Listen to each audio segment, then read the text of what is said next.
Hello, and welcome back to Blackfeather Guild. We are doing Where Things Go South, episode 4. And today's episode is actually going to be kind of interesting. We're doing, if I understand it correctly, we're doing sort of a flashback to a couple of the characters and kind of how they met. And it's going to be really entertaining. I've already been able to hear some of the sort of practice banter in character, and it's been hilarious, so y'all are going to really enjoy it. Before we go meet the cast and jump into the game and everything, though, I wanted to take a quick second to talk about viewer actions, sponsors, and that sort of thing. There's some different ways that you can actually actively participate from the audience, which is really cool. It's something we really like to see. So, the first and easiest way to do so is just by interacting with the game tweet. It's there in chat now. For every 10 interactions, that's likes, retweets, and comments, a D4 is given to the cast pool and to the DM pool. And what that means is they can basically pull from that anytime that they would like to add that to a roll. Now, this being Monster of the Week, that's especially powerful because Monster of the Week typically uses a 2d6 roll for anything that they want to do. So adding another d4 on top of that is a pretty big deal. So great way to help out the cast and the DM. In Monster of the Week, the DM can actually use those to lower the player's rolls by whatever comes up on the d4. So it's pretty fun. Other ways that you can participate are through plot points and guild coins. Guild coins you get just by watching the stream. If you're a subscriber, you get them twice as fast. But if you look at the little rainbow colored icon right below your Twitch chat box, it'll also have the Blackfeather Guild crest. Looks like that on it. If you click that, it'll give you a full description of everything that you can do with those. But the one that particularly relates to actively participating in the game is the plot points, which you can see right over here. There's a full description of everything that you can do with those in the panels down below, but basically it allows you to add to, change about, or remove from whatever you would like from the scene that's happening. And depending on how many plot points determines how big of an effect that is. The DM does have final say on what that is. So, for example, if you threw in 4 plot points and you said the big bad evil guy falls over dead, obviously that's going to mess up the game.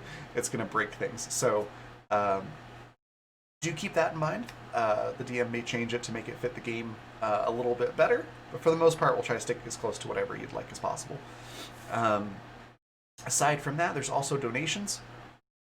Sorry, I'm getting ready to sneeze. Nope, okay. Donations you can do through coffee.com/Raven or raven.rocks. You can see those addresses at the bottom of this chart over here.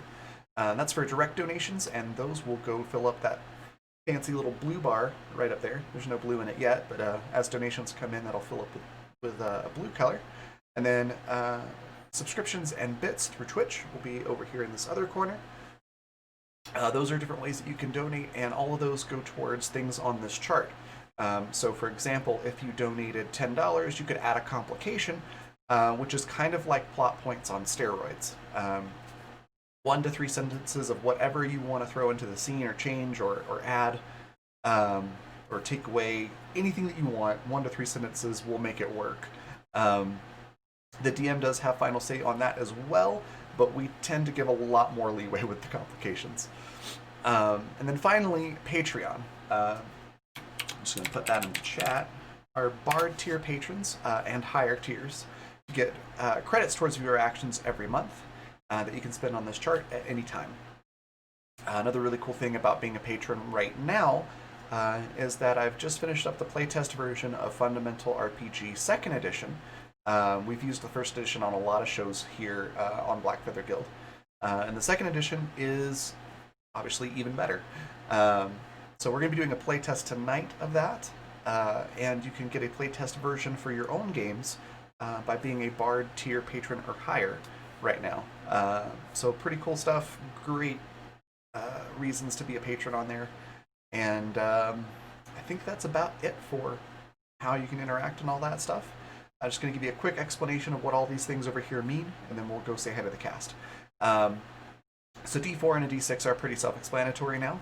The switch allows you to change somebody else's action. So to give you an example, if you've got a bard in the party and they want to seduce the dragon, and the party's like, we're tired of the bard seducing everything, if somebody else in the party or the DM has a switch, they can play that, and then the bard has to change seduce to something that's not a direct synonym. So it's a fun way to nudge the story in different directions and kind of throw curveballs to each other. Rolling with advantage and reroll means that you roll twice and take the better of the two results.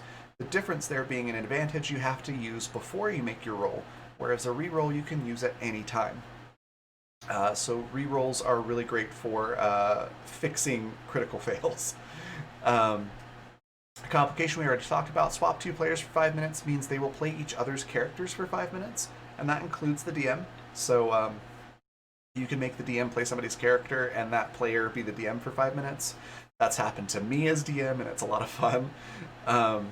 And then the one-up just means that the character will not die where they would normally. So if they would, in this case, Monster of the Week, if they would hit 8 harm and die, instead of that happening, they go to 7 harm and are stabilized. So they have a fighting chance to get out of whatever situation that they're in. And that is pretty much everything. So I'm going to stop talking and take us over to the cast and let Polish take it away. So here we go. And yeah, Polish, take it away. Right. Thank you so much. Good morning, everyone, and welcome to another round of Where Things Go South, where things truly have gone south for at least 2 of our players. Paul, how about you tell me me and the audience for that matter, a little bit about yourself and the character you're playing today? Sure. I'm Lance, known on the internet as Par, _4E. I'm an aspiring writer, as I always mention, because I'm trying to get there. I will be playing Ryan Fortune, your resident spellslinger and master of magic, folks, truly. All right. Eshi, how about you tell me a bit about yourself and your character? I'm Eshi, figment of the internet's imagination, playing Ven Tanner, the tortured expert / gas station attendant. I love that sort of, these are the 2 things that I've got going on. And yeah, I'm Polished, and I pretty much play the universe as the keeper. Not much to say about that character. Keeps doing things weirdly that we don't expect. So, as the theme song for this show starts playing in the background and the title sequence truly begins, something's a little off. It doesn't sound the way it normally does, and it's turned into this sort of sepia-colored overlay almost, like a filter put on top of the normal introduction. And as the music picks up, we see a younger version of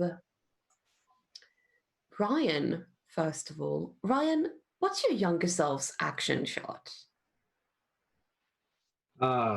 Young Ryan, eh? Doesn't have to be like 12, but... Well, Ryan is probably actually carrying around a lot of tomes, carrying a stack of tomes as he runs along. He's keeping an eye out for anybody who might be looking for him. And just as he gets to his door, he slips and the whole thing goes flying, but he catches it in midair with a little bit of telekinesis. Excellent. And the music picks up again. And where you would expect the introduction shots, action shots to be for Winter and Glenn, there's just recaps of what happened during the last episode and where their characters were up to. After having had an argument with sentient moss and tried to murder its children, they were left in a rather strange predicament. And the camera instead pans over to Ven. Ven, what's your younger self's action shot? Younger Ven looks almost nothing different.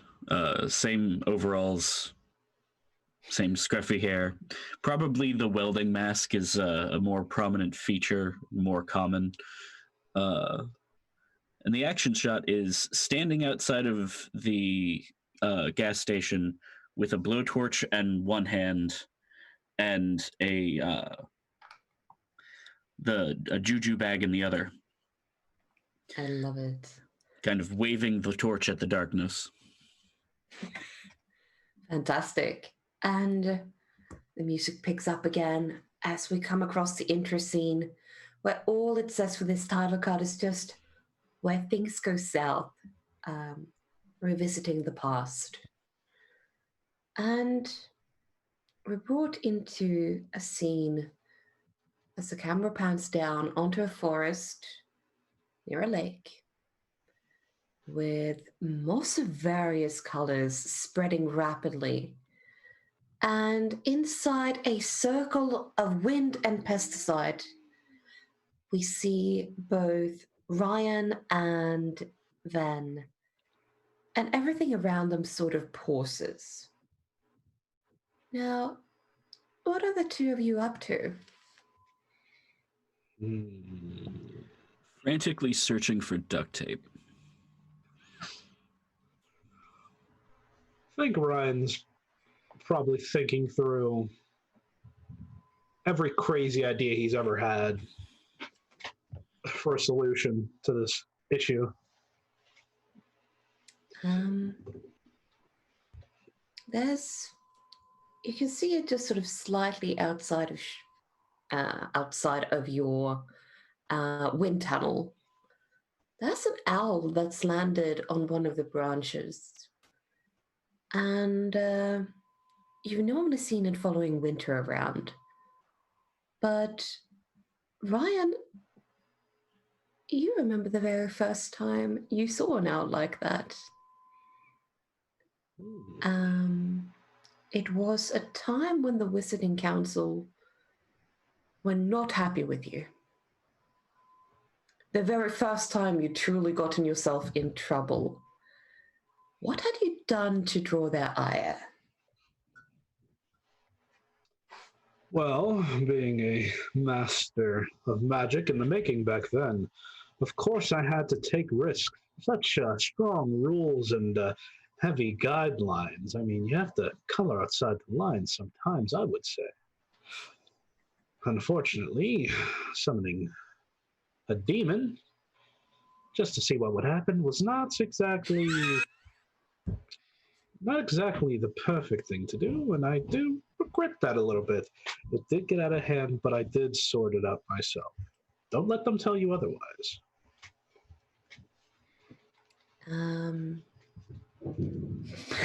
Don't know what I expected, but summoned a demon just to see what happened was not on the list. Ryan, the tome that you had used to summon this demon was one that you'd found in a location where you didn't expect it at all. Namely, a local, regular, human old library. And now that you think back on it, you remember that this was one of the very first times that you and Ven actually worked together. And I would like if the two of you could please tell me a bit about that time when you got stuck in a library together.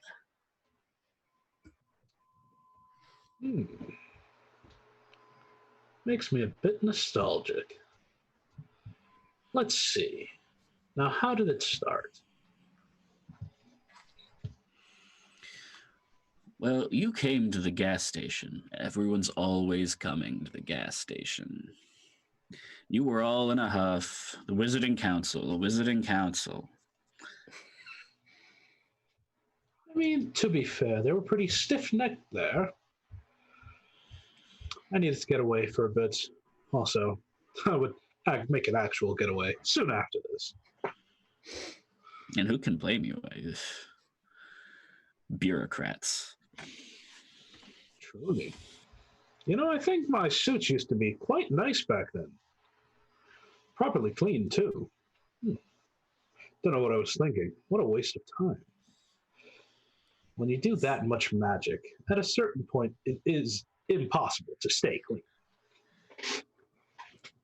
So,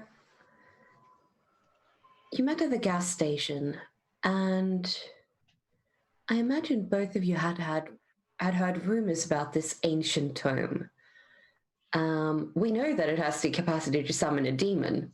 Pretty important stuff. But then why did an old book, or even the rumor of an old book, catch your attention?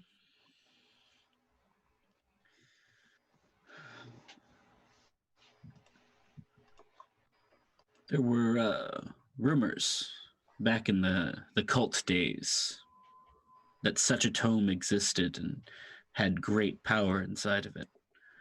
Hadn't heard anything about it since or any particular details, but any source of power is useful and probably best kept out of uninitiated hands. Excellent. So, why did the two of you decide to team up, given that you didn't know each other that well back then? Well, me with my grandiose abilities.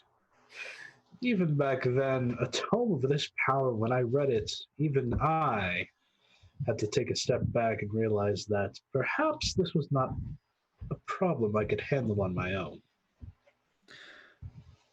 And as much as I am an expert, the frontline possibilities are not really my shtick, and the chance of someone having utilized the book before I got there, having someone with a little more dynamic offensive capacity, pretty necessary. Excellent. Now, you, like I said, you'd heard rumors that this tome was just laying around a good old library. Could you tell me a little bit about the town and the library itself? What was it like? How do you remember it?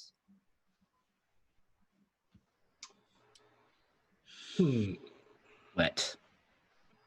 Raining all the damn time. And it stank of the sea. Truly a miserable place. Really nothing else of note, though, besides the misery. The library, nothing special. Abnormally big for a town this miserable and small, though. Almost suspiciously bland, right? Yes. Truly, there are boring places, and then there are suspiciously boring places. Like there's something they don't want you to see. Excellent. Now, how old is this library? What kind of era are we talking about with the architecture? Oh, crumbling. It's really old? Yeah. Awesome. Really very old. Fantastic. The rain's pouring down. As always, the inhabitants of this town have never seemed happy. Anytime you've been here, everyone seems to be having the worst day of the week. But what's different as you pull through town is that there's a number of flyers posted for missing persons. There seems to be at least 4 different people from this rather small town that simply can't be found at the moment. Ryan grabs one of those flyers and says, "Well, I truly did not think this town could get any more miserable, and yet here we are." And suspicious. Ever more suspicious. Very true. Hate to have a hammer and nail problem, but it sounds like some sort of cult or something. It's always cults. It's never aliens. You and your cult, truly, you must move past this at some point. It's been a relevant example more than once. For you. For you. Now, out of the 4 missing people whose flyers you keep seeing, Ryan, which one catches your eye? What's that person like? One of the missing. What's one of the missing persons? Yeah. Okay. What do you remember about them now, all these years later? Well, as I walked past examining the posters, one stuck out to me rather clearly. I think it was a. Now that I think about it, I think it was a young red-headed girl. Something off about the eyes, I think. I don't know. No, I didn't find her attractive, but something off, something odd. Was it a redhead? I swear I remember a chubby brunette. And it was a boy, wasn't it? Are you sure? I'm pretty sure it was a redhead girl. We might be thinking of different posters, but There were a lot of them, to be honest. You're still wrong, though. I know that. Van, do you remember the name of this boy that went missing? Swore it was Tyler. Tyler. Do you know how old he was? Sure that the poster said he was like 13? Very young. No. I think 17. Really? Do you think? Big fuss. I think he was part of the football team. He was kind of the town's, kind of the ray of hope or some such. So it was a boy then. No, I still think I was right about the redhead girl. I just think the one you're talking about was indeed that football star. Yes, I recall. They were one of those, the all-American types. Right. He was quite good. That's why everyone was so upset. You could see their faces were just a quarter shade grayer than normal. True. The frowns were just a centimeter deeper than they usually were. And now this young redhead, do you remember anything else about her? She looked young, but how to say this? She seemed like she was from a different world from this town. Very bright, very smiley. A completely different demeanor. She seemed happy? Yes, nobody in this town seems happy.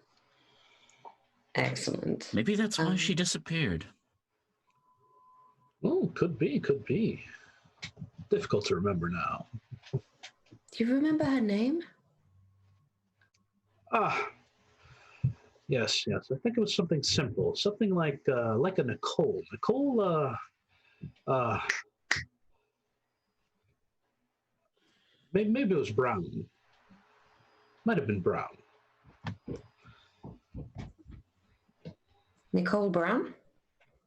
Yes, might have been Nicole Brown. Excellent. All right. The building where this library is held has definitely seen better days. You feel as though you've almost wandered into an old, decrepit version of Arkham, Massachusetts. It's not meant to exist. It probably should have fallen apart at least 5 years ago by now. And even from the outside, you can definitely see as you look in, there's a bucket on the floor just there to catch the rainwater. Probably, given that there's two full buckets next to it, this has become a bit of a habit for the library. There's a sign outside the library that tells you its name. What does it say?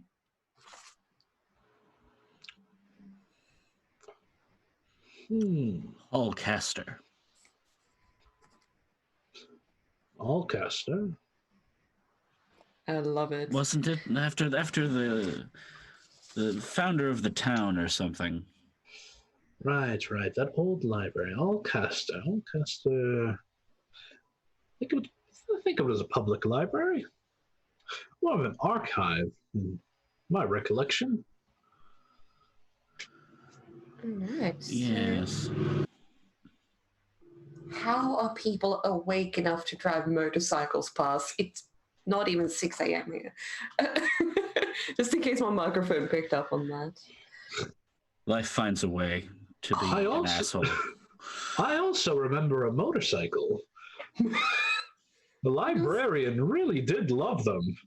Which is strange. They're usually so fixated on people being quiet. It was truly baffling. I mean, quiet in the library, but as soon as you step out, he was doing donuts and really quite loud with that thing. That's fantastic. I'm keeping that. Yeah, again, this building, it's probably about 100 years old by now. You're guessing, yeah, this could have been the 1920s that it was built, and it hasn't really been looked after since. It doesn't really have much of the charming architecture that you often see with older buildings. This seems like they probably built this as part of a construction project, just to sort of tackle the Great Depression. That's the type of era we're talking about. Yeah, it's seen better days. It's painfully bland in what it looks like from the outside. Just this one sign saying the Allcaster Archives is really the only thing that stands out about this building. If you didn't know it was here, There he goes again. probably would have missed it. It's truly unbelievable, this town. It should be getting more attention. The pure blandness of it is truly out of this world. It should be studied. Seems like the sort of place that might, like, sprout forth a Poe or a Dickinson at some point, but they never seem to. It's just so much nothing. Truly. How do they manage the neon signs looking gray? I've thought about that. Must be some sort of magic. Must be. I've looked into it. I haven't found anything. Neon gray lights. Somehow dull, but still neon. Truly baffling.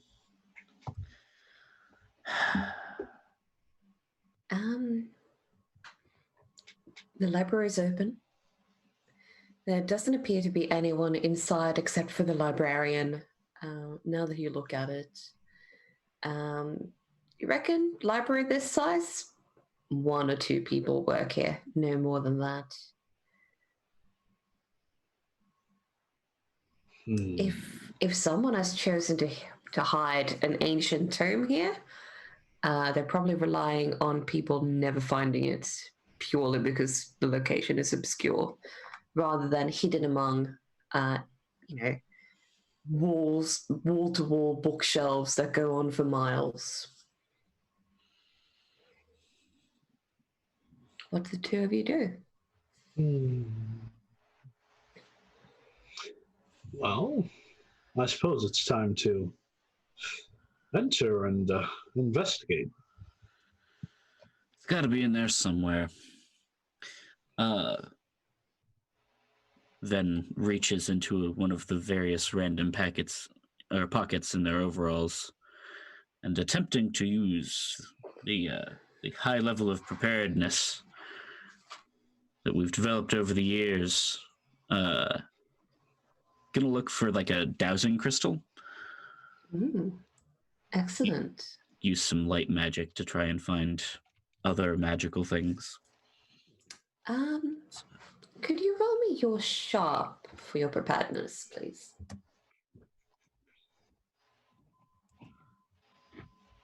Maybe. It depends on if 20 Roll20 allows it. listens.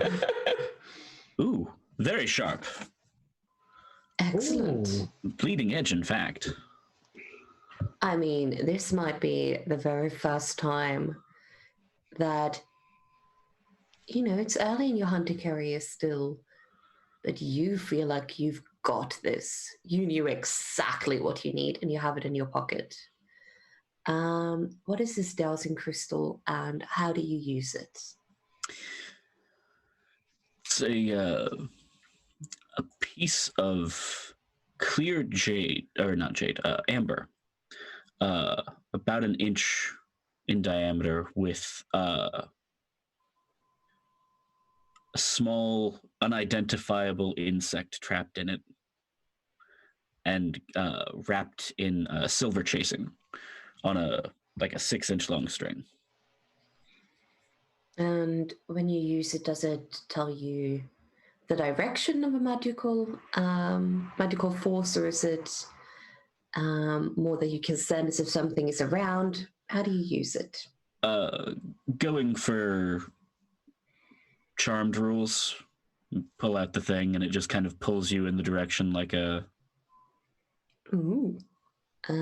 It pulls you in the direction of the library. It does seem a tad ambivalent, though. It's like it takes it a while to figure out where to go. There's some interference in here. Maybe this town isn't as dull as we thought. Maybe that blandness is more suspicious than we gave it credit for. Oh, 100%. And may I just say, 9 times out of 10, your stuff never, you never prepared, really. But it's just that one time out of every 10 times. It's always in the shop. It's there. Yes. I know about it. It exists. It just is. It's more useful, though. It being right here with us. Limited pocket space. Still working on extra dimensional clothes. It's a process. You know who has no such problem? Yes. Masters of magic.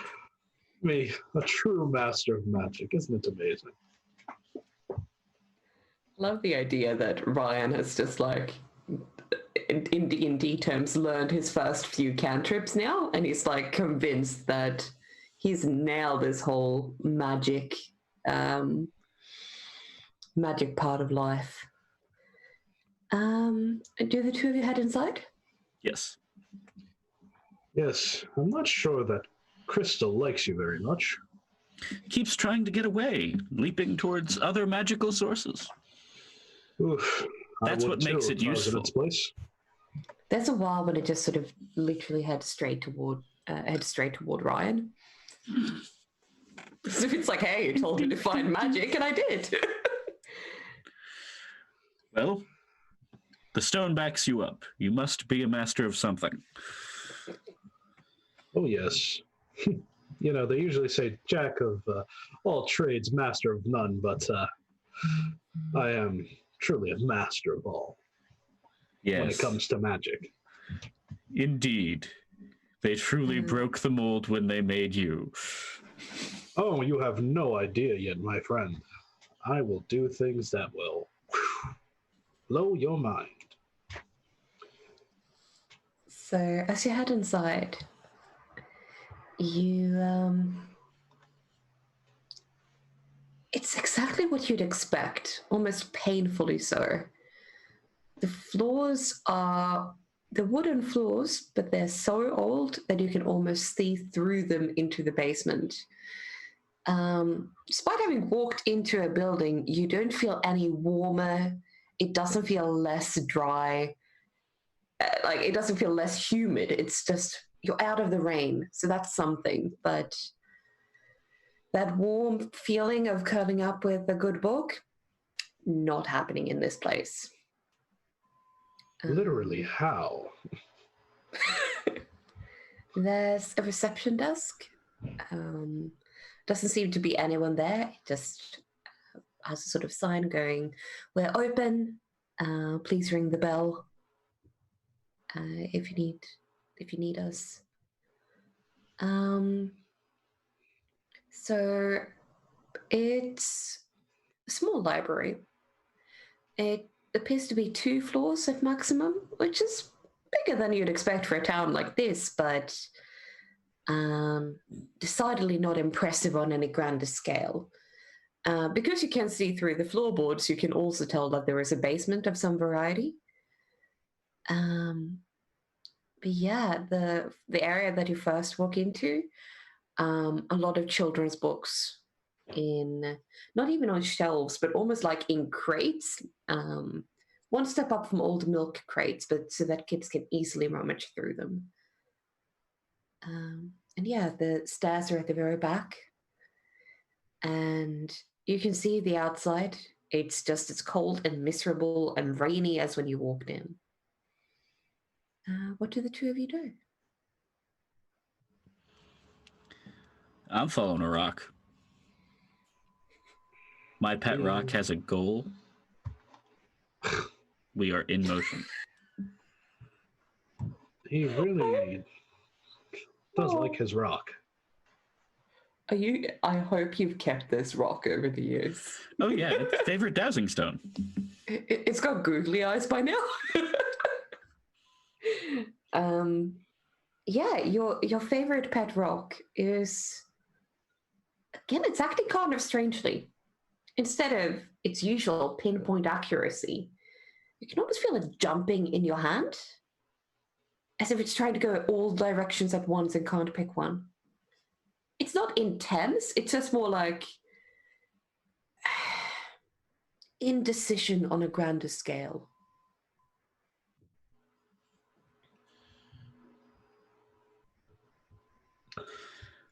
Seems like someone has discombobulated Juliet.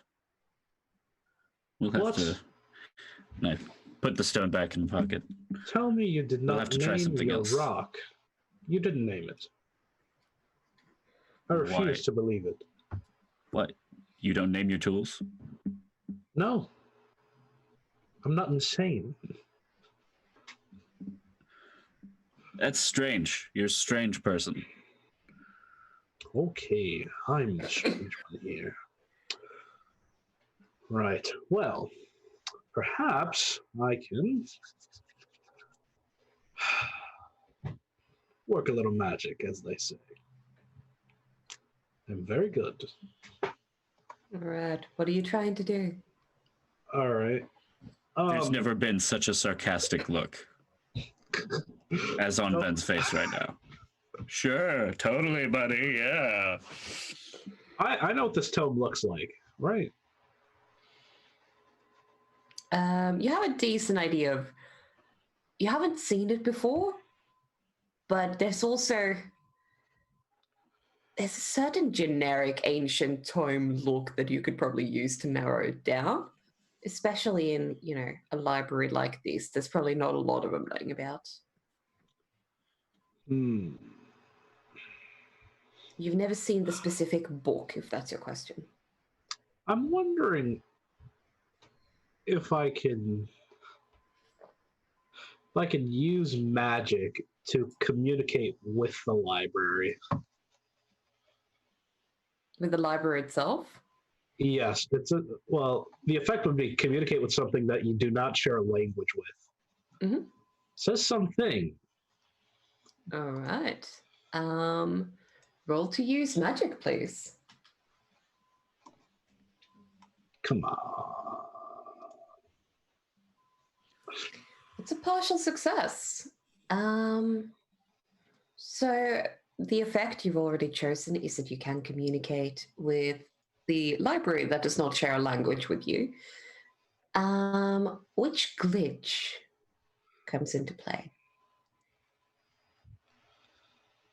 Uh,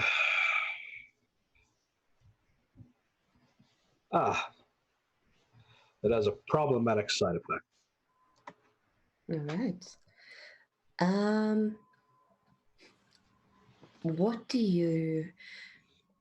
What language do you use when you try to talk to the library, and how do you do it? English, and I think Ryan tries to speak in his head. Use his thoughts to reach out to the library around him. What do you ask it, or what do you say? I am looking for a tome. Legendary tome must be here in this place. Help me along, if you would. You feel the library hum around you, almost as if it's trying desperately to remember how words work and how you take them off the pages and into the air and into something's head. And you get a reply. Ryan, do you speak Norwegian? No, don't think Ryan does. Neither does your keeper. But you're able to identify that even though you got an answer, it's decidedly in Norwegian. What? Ven starts slow clapping. Okay, I have our answer. It's in Norwegian. Can I check my dark past to see if I know Norwegian? Absolutely. Dark is in Land of the Midnight Sun, apparently. Yeah. If you pull this off, I'll be amazed. So, let me check the move. That's the wrong character sheet. Dark past. There we go. So that is your weird, please. It's a 7. Oh, you already did. 7.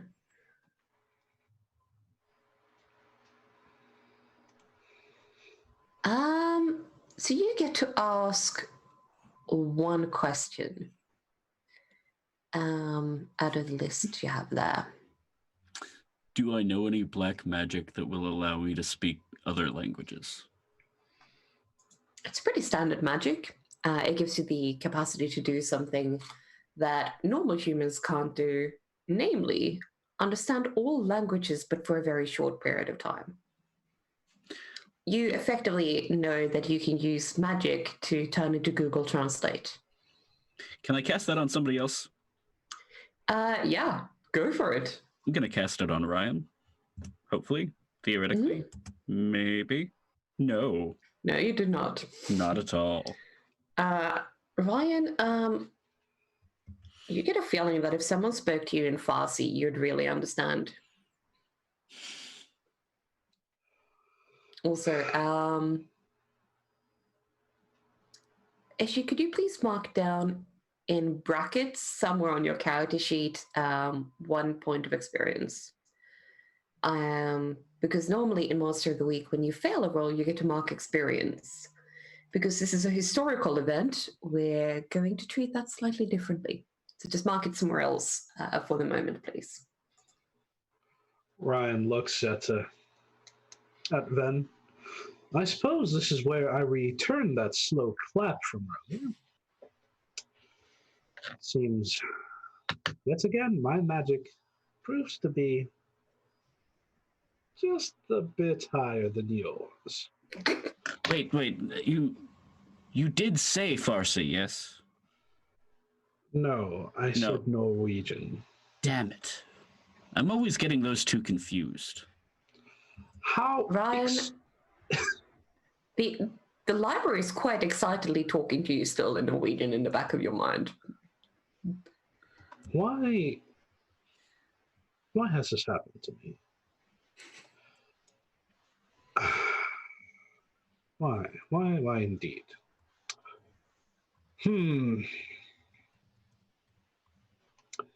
Well, unless... Ooh, I could try to summon something that speaks Norwegian. You think there are any demons that speak Norwegian? Then just turns wide-eyed slowly towards Ryan and is like, please do not summon a demon. It is a novel idea. Imagine what we could learn, though.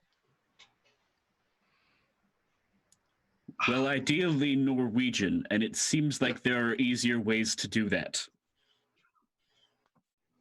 This is... What you don't understand is that when you have my capabilities, sometimes the easiest way gets boring.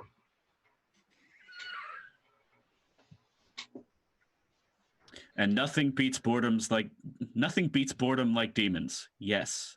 All right. Yes. I see your line of reasoning now. And I think I see an alternate venue, and I reach out and ding the bell. Well, does he know Norwegian? No, but this is a library.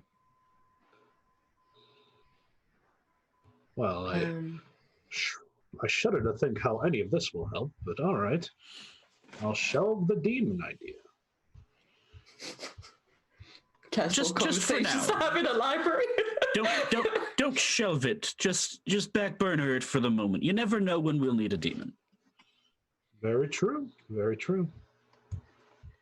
You hear some shuffling around, and it seems almost as if the person is walking up from the basement, and behind the counter there's a small staff room, and that's where you can hear footsteps walking upstairs. And up to the desk walks a man in probably his late 30s. He's got almost mousy brown hair, wearing motorcycle boots, quite sturdy jeans, and just a flannel button-up, and then a tweed jacket on top of that. He probably could do with a shave. It looks like he might have skipped that this morning. Who knows? Maybe he was running late. And he gives the two of you a greeting. Well, how can I be of assistance? You speak Norwegian? No. Where's your world language section? Well, kind of blinks at you. Fictional books, this floor. Non-fictional, upstairs.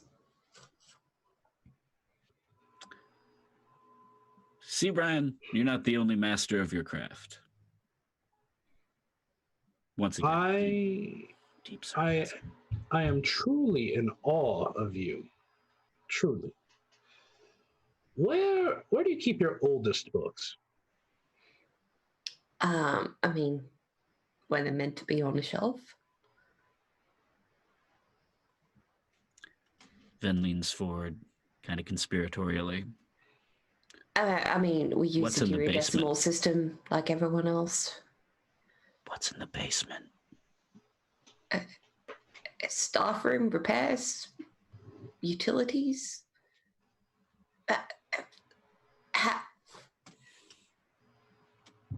Why? I think you know why. What? Are you trying to manipulate an NPC?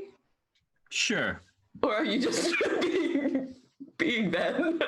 I can never tell. You know what? A little bit of both. If it serves to manipulate an NPC, we can make a roll. You know what? We can, yeah, go for it. Because I think you're trying to get him to tell you information that wouldn't be told to the public. Whether it, yeah. Then the way you go about things. I'm gonna drop my D4 into it too. All right. So that's a base 8 and then a D4 on top of that. A 1.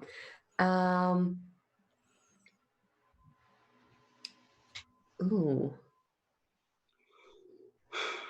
You get a feeling that he might be open to having this conversation, but you're also a complete stranger who just walked in on a Wednesday morning asking like pretty strange questions about how the library operates. You reckon you might need to make it worth his time? That's your bike outside? Yeah. Yeah. You know, I own a shop. Well, it's a retrofit gas station, you know, Arcane Haven, but I do some custom work. I know my way around a machine. If you wanted to soup your bike up a little bit, you know, get a little bit of extra flavor. Got a business card? Like some address? Maybe I can look you up on Google. Yelp reviews? I write down the address on whatever happens to be handy. They got those little pieces of paper for writing down Dewey Decimal stuff. I mean, paper can often be found at a library. Thankfully, you didn't write it in a book. Crazy, right? Yeah. So I'll look at that local basement. Nothing exciting. Like I said, repairs for books, some storage, supplies closet, bit of a staff break area. You mind if we go down there and check it out? I mean, it's staff only. You could look the other way. 5 minutes. 5 minutes. We just want to take a look around. Why? Lean in real close. We're part of a top secret investigation. What are you investigating? I'm not at liberty to say. Can I see a badge? Preparedness. You go.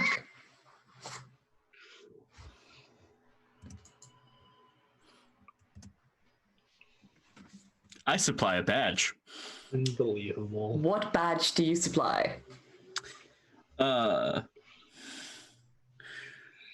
gonna say that I managed to fabricate a badge from the FBI in previous endeavors. Happen to have it on hand. He just looks at her and goes, "Oh shit." Now you can't tell anybody we were here. No, of course not. Yeah, here. You want me to point the way, or? Yeah, you better stay back. We don't know what's down there. Okay. All right. Well, come around. It's just down the stairs there.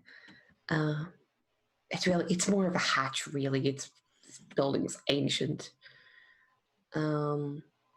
And it's one of those old basement doors that he points you towards, where normally you'd see this on the outside of a building. For some reason, they put it inside, and it's a really bad design. But just like how you would open a set of closet doors, those metal handles, there's one of those hatches. It's at a slight angle. Construction makes no sense. Whoever designed this could have been drunk, could have been really bad at their job. As well, yeah, if you open that up, head on down. Then turns to the librarian, puts an arm on his her hand on his shoulder, and it's like, now, son, you should probably go take a lunch, maybe lock up. Right. He believes you. I mean, you sweetened the deal with, I mean, an FBI agent who runs a shop where he can get his bike modified. It's good Pretty cover, good right? deal. Yeah. So he that's all right. Walks up to the front, and on the glass door, on the sign outside, it just flips from open to close, and walks outside, locks the door, and as he opens it back up again, I'll be back in. How long do you need?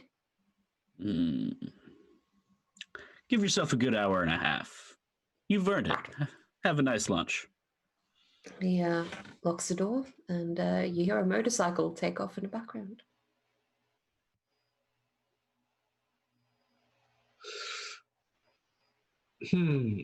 I am, I'm truly caught between saying good work and also saying that you are truly insane. I don't know how I didn't see it before. It's been a hard life. You do what you have to. You know what? I'll take your word for it. I truly will. So, shall we start in the basement, or do you want to figure out what the library was saying first? The library has excitedly been prattling away in the back of your mind for a little while. Okay. It's almost like elevator music by this time. Do you want me to teach you the spell that translates things? Hold on. We missed language earlier, but... Give me a moment. Library. Maybe instead of words, you can show me perhaps an image. Some images of maybe... Yeah. Also, sorry if I seem weird, everyone. My foot decided to start cramping. That's why I'm like, figured I'd tell you what I'm doing. What you get back is a very confused but excited statement. And then the voice turns very neutral. And you reckon that the library has tried its very best, but instead of an image, it's an image description text that you get sent to you. Still in Norwegian.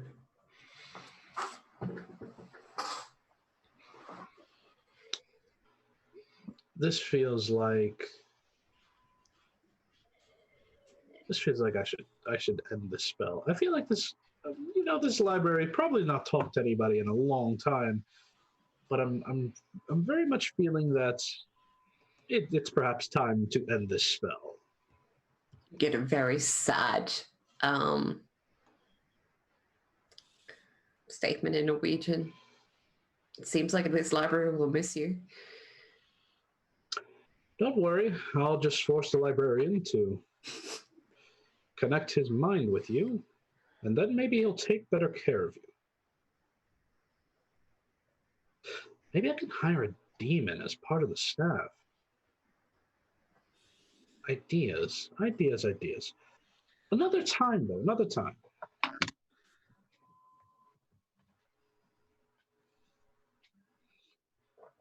I'm sure someday you'll solve a problem with a demon.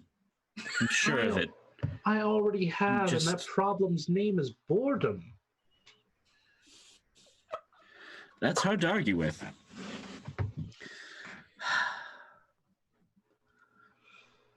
Well, you have a 2-story old leaky library at your disposal.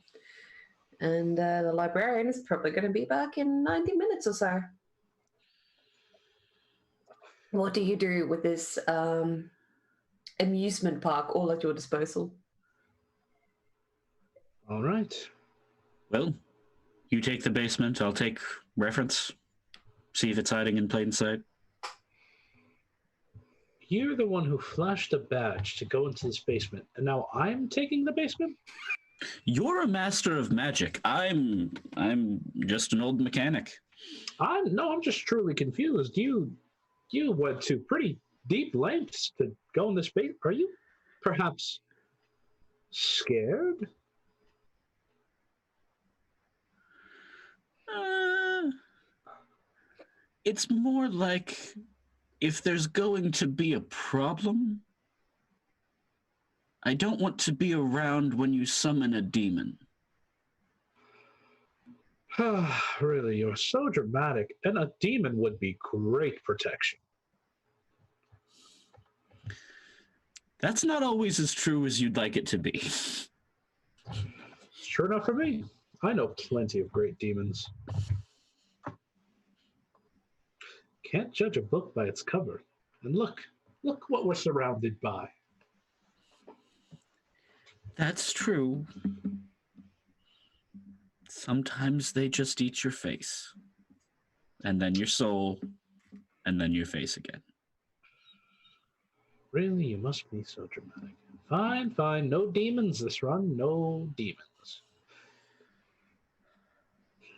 But soon. Very soon.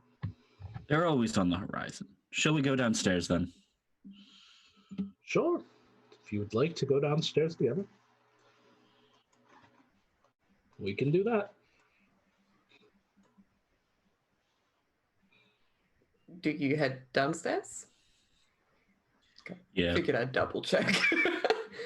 You walk down a set of wooden stairs. They're decidedly not as sturdy as you want them to be. The basement smells damp. You're amazed you can't sense any mold. But you reckon it's a matter of time unless they do something about the humidity levels here. It's still cold. It's still dark and grey and miserable. But you come down into a small corridor. There's 3 sets of doors on the left and 2 on the right. Eeny,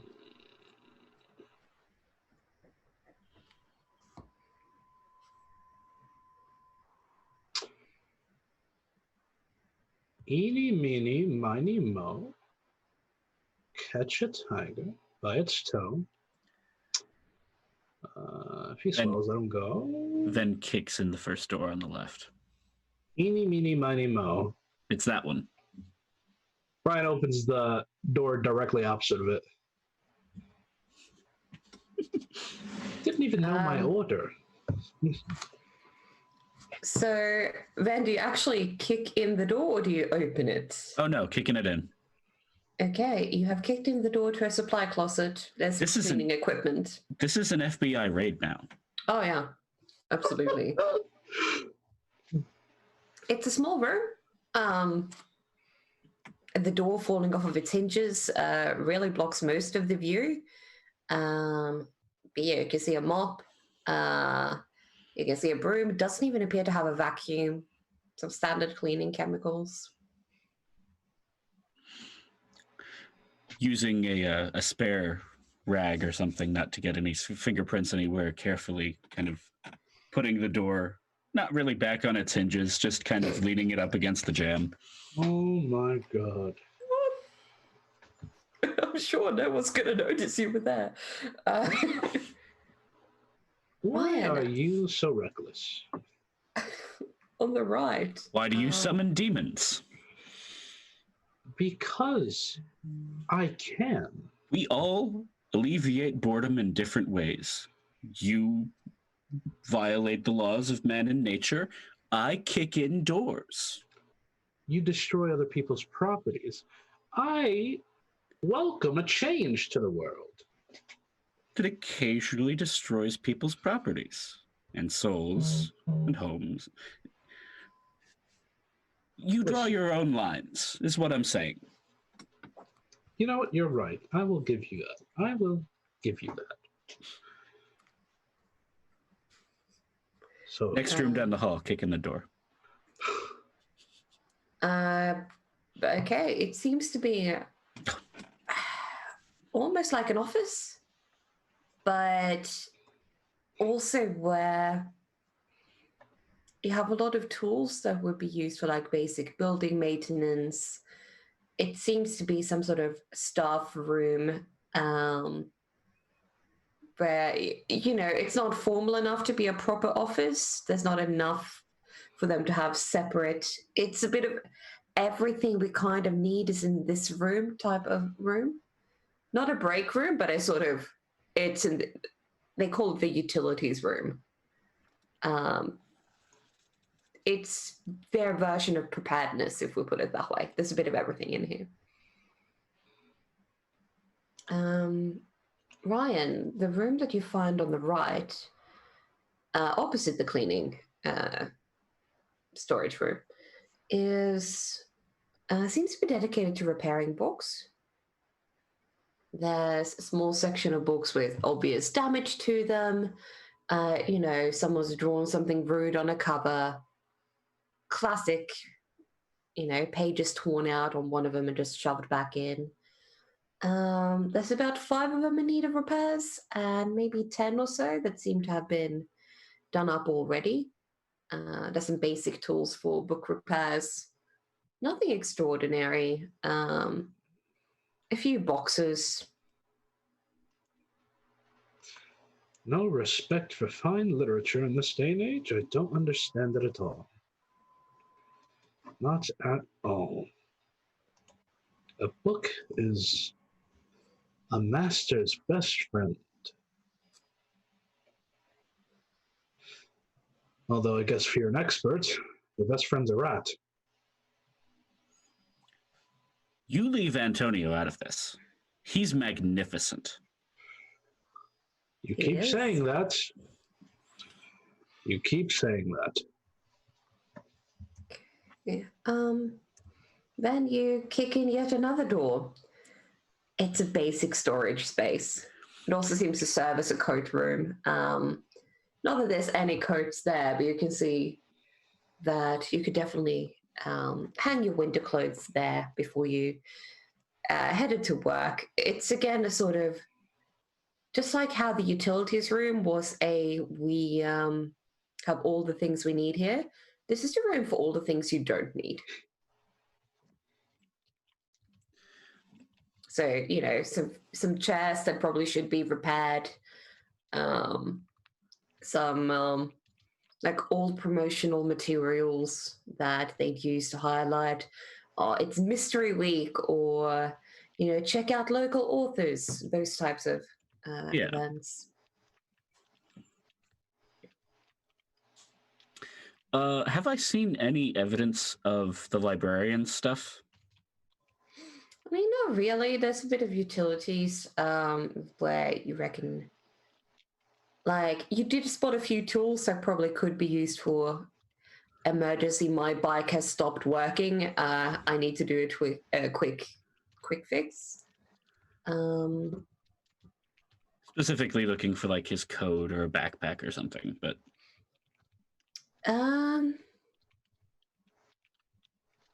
there's nothing here. You do recognize he was wearing a jacket when he left.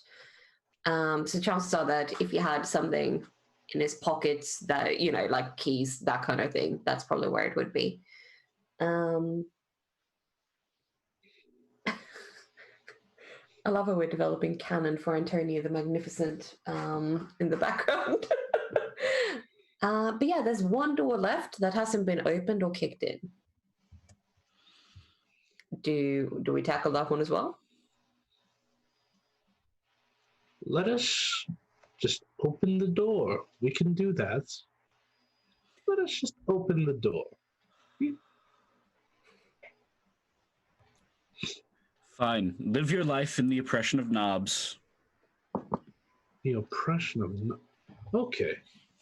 I'm going to ignore that you said that, because that was truly folly. And I shall open this door. Okay. It's seems to be a staff break room. This is probably the nicest room so far. It's a little less damp than the others. There's a sofa, there's a small table, basic kitchenette. There's a backpack on the sofa that you recognize might belong to the librarian you met before.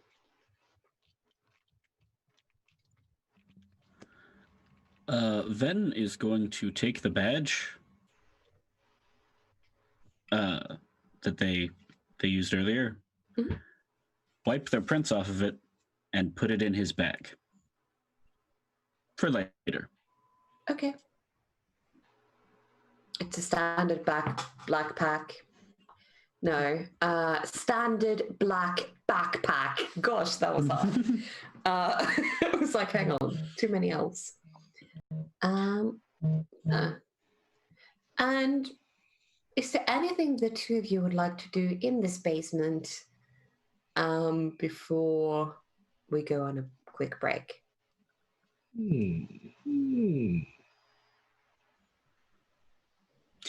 Remove any identifying pictures or anything from that identification.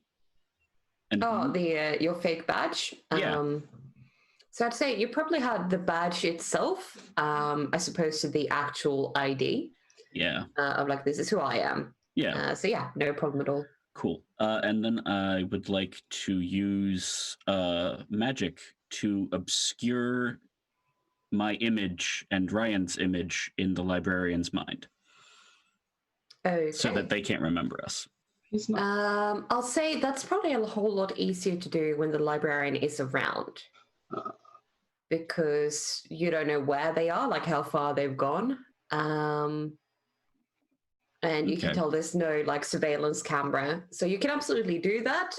It's going to be harder to pull it off well until you know where the person is. So do you want to do that now, or do you want to try that a bit later on? We can do it later. Okay.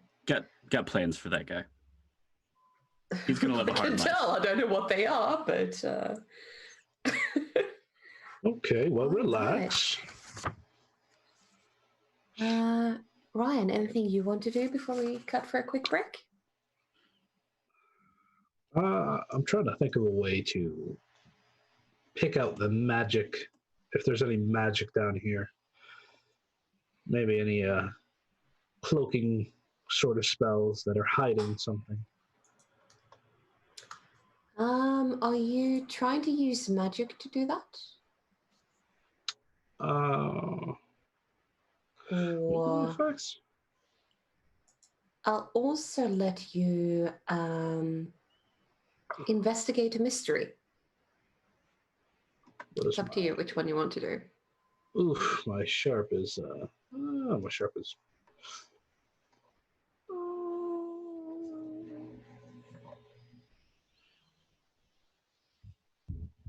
where's it go? Sure, I'll use investigate a mystery. Why not? Okay, so could you please roll me your sharp? Doesn't mean it'll be good. Oh, That's a 12. That's one of the best rolls you've had all game. You get to ask me 2 questions.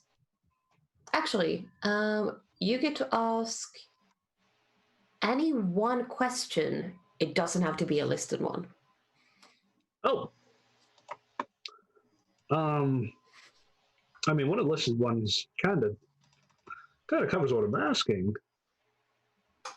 What is being concealed here, if anything?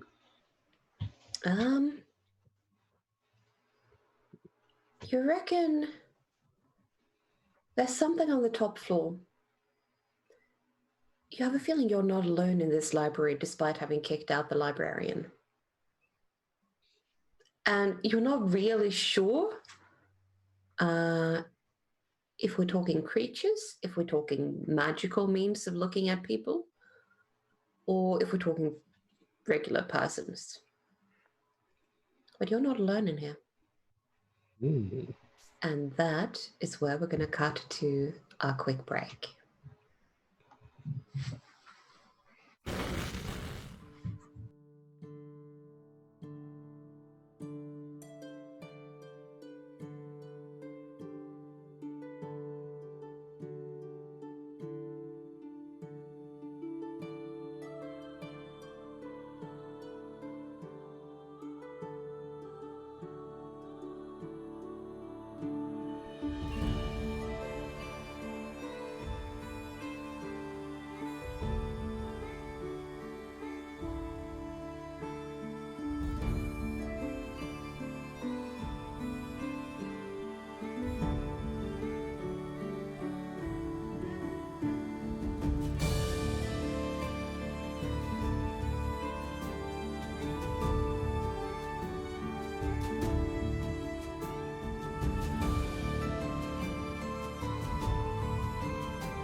All right. And we're back, everyone. I hope everyone's having a good time. Our dynamic duo have just investigated a basement. Um, in fact, what I'll let you do is Ryan and Ven, can you please give a recap of what's been happening so far as your character remembers it?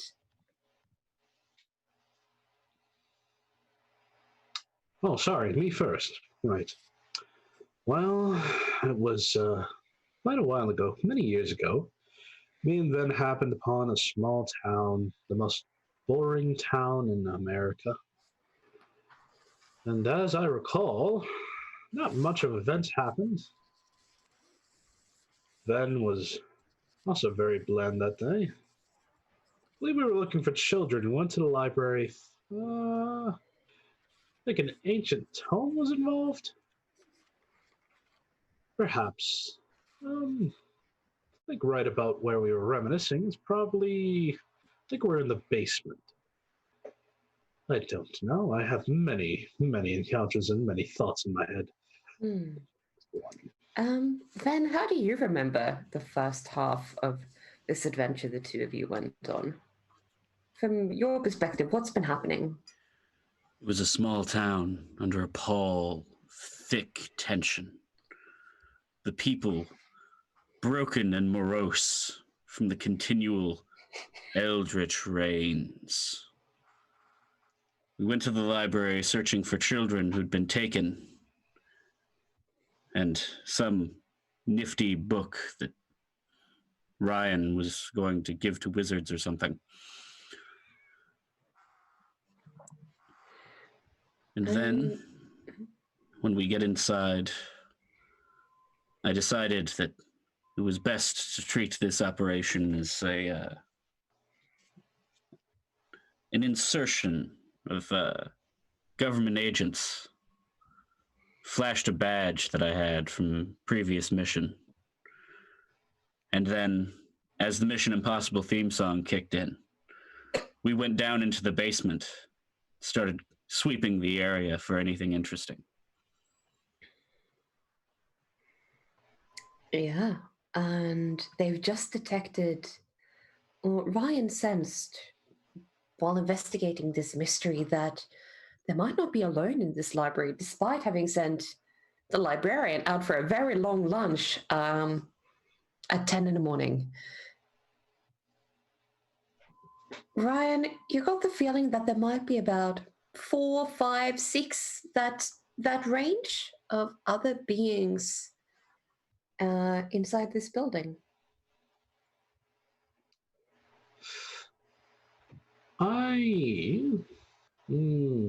Our odds are strange. Well, 6 people. How many were missing? Do we recall 4. that? 4. You've seen flyers for 4 people. Well, if we're lucky, 4 of the 6 people that I sent, beings I sent, will be the 4 missing, and we will only have to deal with 2.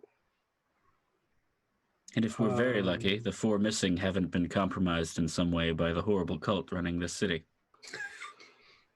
Right. And if we're very unlucky, It's the 4 aliens. No, the 4 are dead, and we have to face 6. Who knows? Who knows what? To be honest, but we do know that there's 6 of them. We don't know where yet, but at least we have numbers to start preparing for.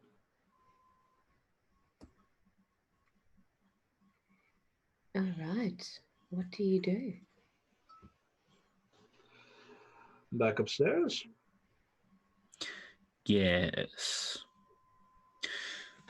Ven is going to reach into one of the longer leg pockets of the overalls and pull out a sawed-off shotgun. Of course, yeah. Just in case. Just in case. Right, just in case. Na na na. Na na. Na. Are you singing to yourself over there? Don't worry about it. Yeah, it must be. This is a really old library. It's the wind, probably. Okay. I would rather listen to the library talk. Oh yeah. Did you actually sever your link to the library? Or is it still prattling away? I suppose I didn't say it explicitly. So it's probably faded out to a point where I'm like, oh, actually I'm still connected. So yeah, the library is still occasionally talking to you in Norwegian. It seems to have effectively turned into a, why do you not listen to me? That's the sort of tone. If you've ever had that discussion with another person, that's where it's devolved to. And now it's time for me to sever this connection. Go away. I'm sorry. All right, the connection has been severed. You don't. There's no retribution from the library. It's just gone quiet. So do you head to the ground floor or to the floor above as you emerge from the basement? Or somewhere else for that matter.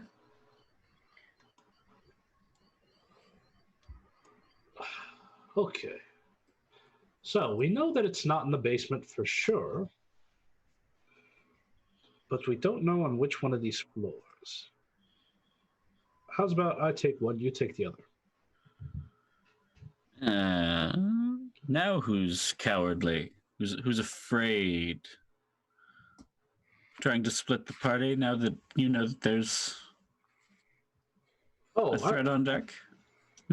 Sorry, I thought I was being pragmatic. Oh, it's pragmatism. Are you sure? Of course. Sure, you can take the top floor and I'll take the fiction section. Okay. You agreed to this rather easily. Does that concern you? It does. Greatly. Well, you make a very salient point. We probably should split up. There's 2 floors. There's 2 of us. There's potentially 6 targets. I've got a shotgun. You've got magic. We've got this solved. Please don't burn down the library. I'm pretty sure this is Buckshot. Did I? No, yeah, this is Buckshot. Right, I'm going to leave this in your hands, which is something I really, really, truly thought I'd never say. And I'm going to leave this in your hands down here, and I'm going to go up there, and it's going to be fine. It's going to be fine. Give a blood-curdling scream if anything goes wrong. You shall never hear me scream. All right. Do you go your separate ways within the building? Yep. Yeah. Okay. So how do both of you go about searching your respective floors? I would like to use magic To do what? to do one thing that is beyond human limitations, and I just want to make myself fast, Ooh, inhumanly fast. absolutely. Then, how do you want to investigate the floor of fiction?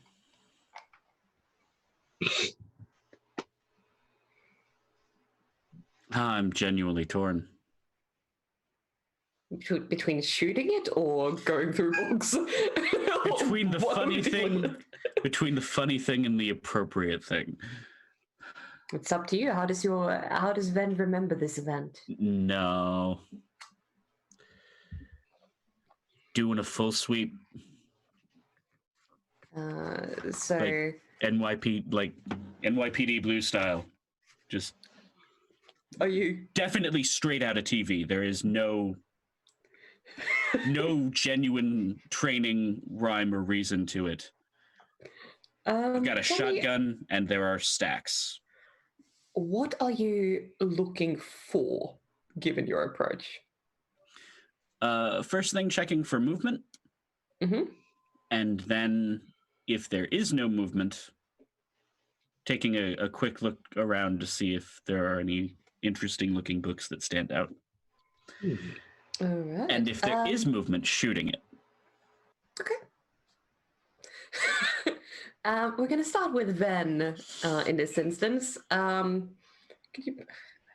this even...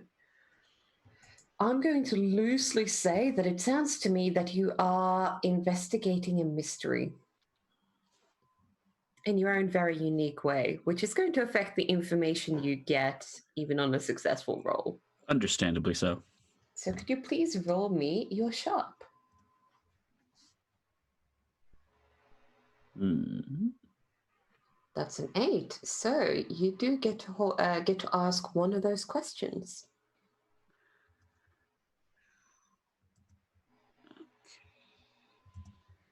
Sorry, I didn't have that handout open. It's Hunter handout 1. Yeah, I got it. Just took a second.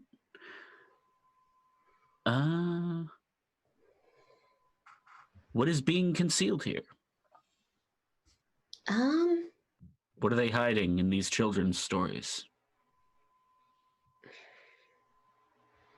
get the feeling that there's no book monsters here. There's no movement. And strangely enough, despite your great enthusiasm as you search through this floor, it's very quiet, and you get the sense that you've done a good job unearthing anything among these shelves that would jump out at you. And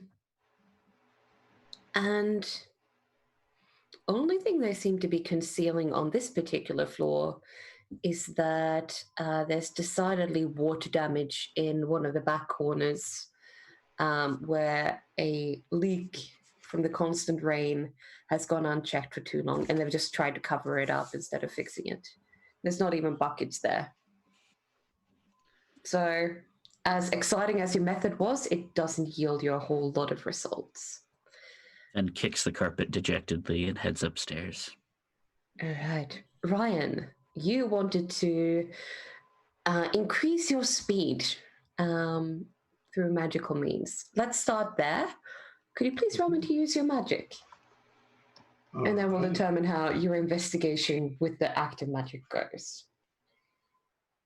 Going full speedster. Oh, nice. So you have decidedly increased your speed. Everything goes according to plan. It's quite lovely, actually. So tell me, what does this look like? Especially to someone watching you. What does it look like when Ryan becomes a speedster? Mm-hmm. In his, slightly less tattered suit than normal. Probably just what kind of suit would he be wearing? What colors? Let's say it's blue and black. Blue and black, little suit. Never wears a suit jacket, but so it's probably just mostly a blue and black blur as he quickly starts searching around the top floor. Excellent. So we get like full on like flash Quicksilver type speeds. Excellent. I don't know if you want to give me that much power. I mean, you're searching through books. If it had been something like I'm trying to kill all of the people very, very quickly, we might have a talk, but you're looking through books. I'll allow it. Roll me your investigate a mystery. So that's your sharp. Oh no, my sharp's not great. No, please. If you do have a special ability that allows you to use a different stat, that's of course applicable. So a 9. I do not. Okay. With a 9, you get to ask me one of the questions under investigate a mystery. Can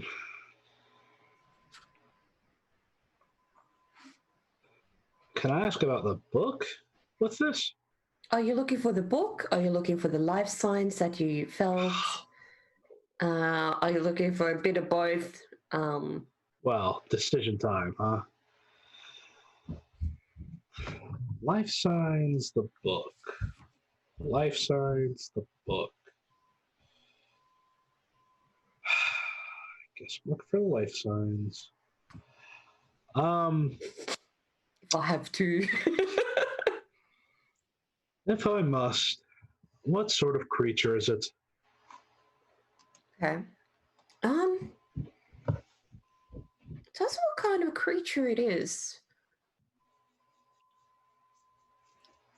As you search through it more manually, but at super speed, there's no one else up here that's walking around. You don't sense, you don't run into someone. You can't see anyone. It's just shelves of books. So you reckon that this might be a creature or creatures that are being either disguised or that are among the books in some way.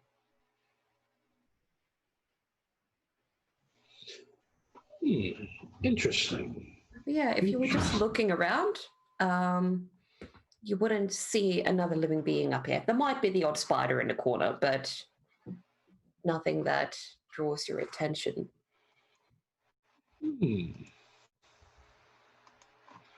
Well, all right. One step closer to solving this mystery.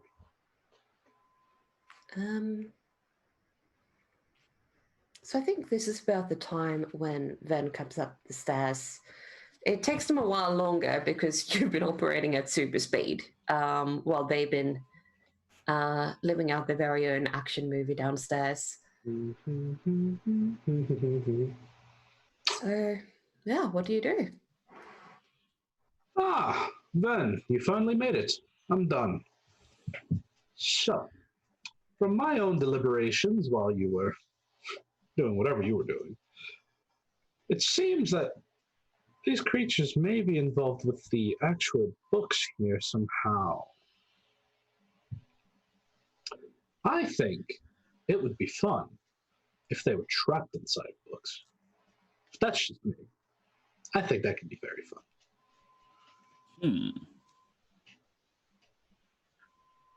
Depending on how they got trapped in the books, that's very possible. So, the question is, Do we band together and use our magic to find these people in these books and break the spell on them?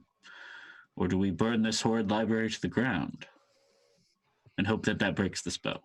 No, that's... Then we've talked about burning the library down. Also, we still need to find the tome as well. Magical tomes are surprisingly resilient. They've been around a while. You know, I wish not to test this. Fair enough. What do you mean the answer isn't always fire? Or demons? That's a duplicitous lie. Perhaps.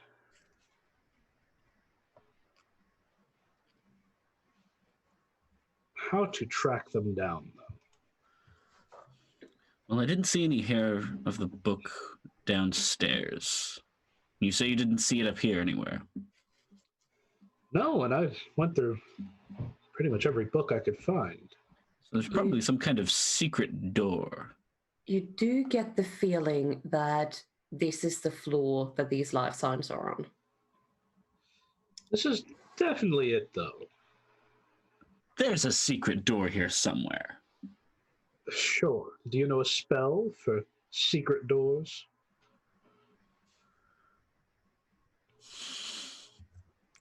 Dark past, don't fail me now.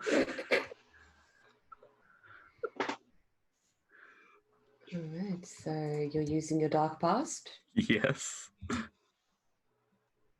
Ooh. Ooh. Nice. Oof. Yeah, it doesn't even specify what you do on a 12 plus, so you do get to ask me 2 of those questions.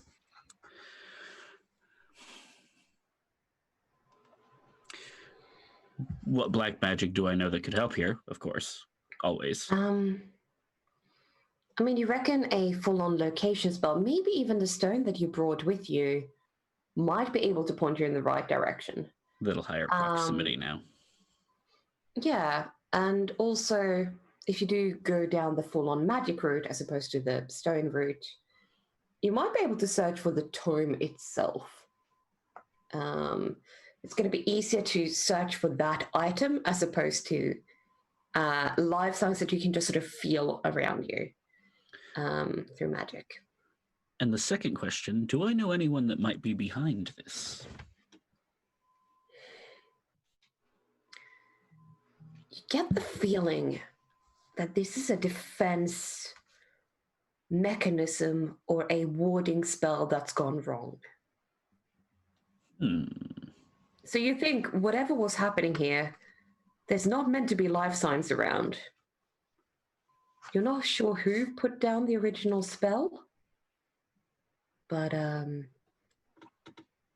yeah, you've seen enough cases of magic not doing what you intended it to do.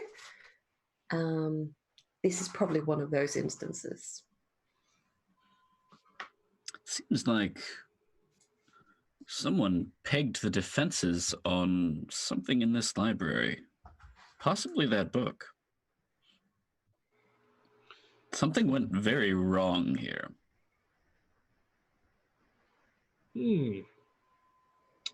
Are there any pictures hanging in this library? You see a few sort of, on the bottom floor, you had a few newspaper clippings. Up here, it's very generic. I bought this at a flea market type paintings on a few of the walls. Interesting. I'm going to pull out that dowsing stone. What are you asking Juliet to look for?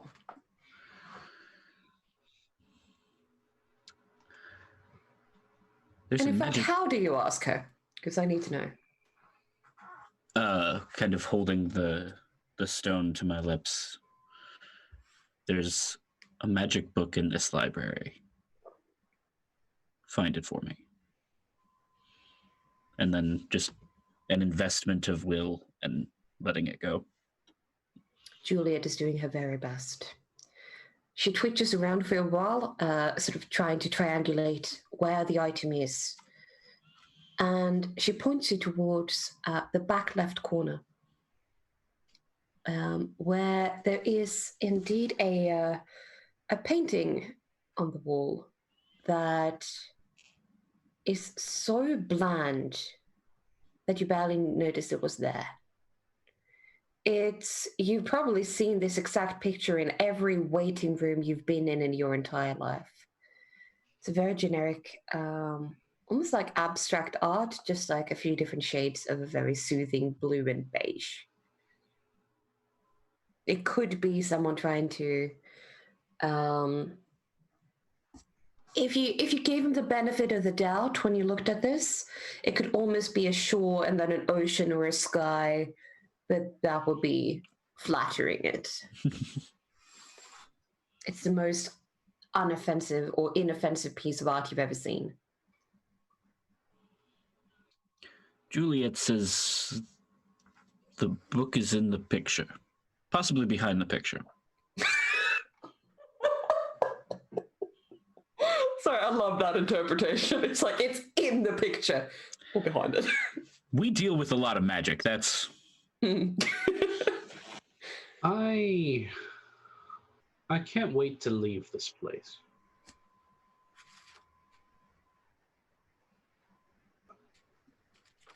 That's all. Ryan's got to walk towards the picture. All right. The picture doesn't move. It sits there on the wall like a picture. Or like a painting, I should say. I wonder if it's one of those pictures that you have to stare into for a while, and as you stare, an image starts to appear, and then slowly that image invades your mind, and some sort of disturbing creature lurches forth. Then reaches forward and tries to push the picture, like, out of the way. It moves out of the way. Didn't let me finish my thought. And behind it, in a small compartment in the wall, not even closed, there's a very old, ancient, magical tome. I'm sorry, I did not wait for you to stare at the painting. Well, I wasn't going to. That's how you die. Fair enough. I mean, you don't want to, like... A truly magic eye picture would be very disturbing. I could put a demon in it. Just saying. Bland picture plus demon equals much more interesting picture. We might finally agree on something. Because whoever put this book here and then used that, yeah... I want bad things for them. I want bad things for the people in this town. Something we, to a degree, agree on. I'll call the FBI. You put a demon in the picture. We'll sort this village out on our way out of town. It'll be great. Fantastic. Fantastic. I love that. Meanwhile, this tome here is probably the tome we're looking for. Ah, yes.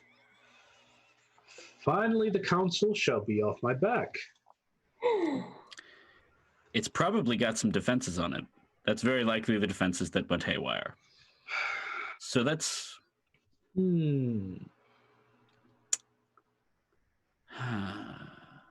First impulse is poke it with a stick. That's usually a good way to test for traps. Is it... Well, let me see. This seems potentially like a bad situation. Oh, well. Sorry, it's very early in the morning, but you're absolutely right. Could you please roll me your sharp? I wasn't sure if it was in character banter or not for a while there. I'd like to help. Actually, I would also love to open my third eye. Okay, so let's start with the help. So then could you please roll me your cool? Okay, so Ryan, you are going to get a +1 to your roll. Is third eye, is that what lets you use weird instead of, no, No. let me double check what it does. Go ahead. Fine.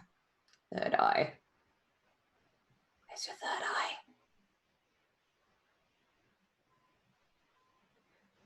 Okay, so extra information. Okay, so invisible things. Cool. All right. Could you please roll to read a bad situation? All right. I'll add the one forward to this roll, so when it rolls, it'll just already have it. Yep. It's a 9. So you get to ask one of those questions, and with your third eye, you get an extra 1, right? Focused on invisible things. Mm-hmm. Okay, so are there any dangers we haven't noticed? Yes. Fair. Actually, fair. I'm only doing that to you because I know you get another question. Okay.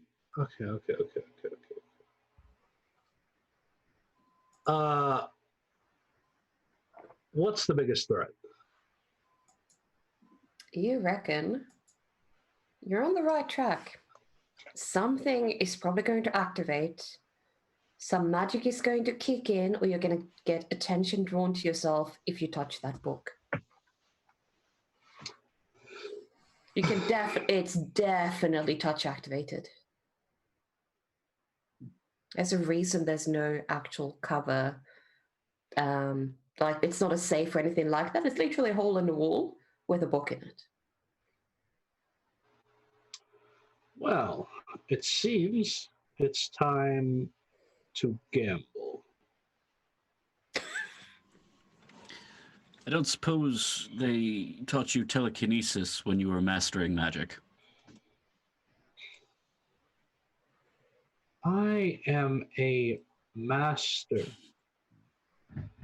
There is almost nothing I cannot do with the power of magic.